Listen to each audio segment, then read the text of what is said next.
we divide 281 by 5 in long division method. 5 times 5 is 25. On subtracting we get 3. So now we put down this 1 and it is 31. 5 times 6 is 30. On subtracting we get 1. So now we have no any other number to put it down. So we take here decimal, so that we put 0.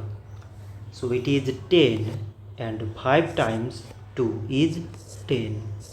On subtracting we get 0. So 281 divided by 5 is 56 decimal 2. So this much for today and thanks for watching.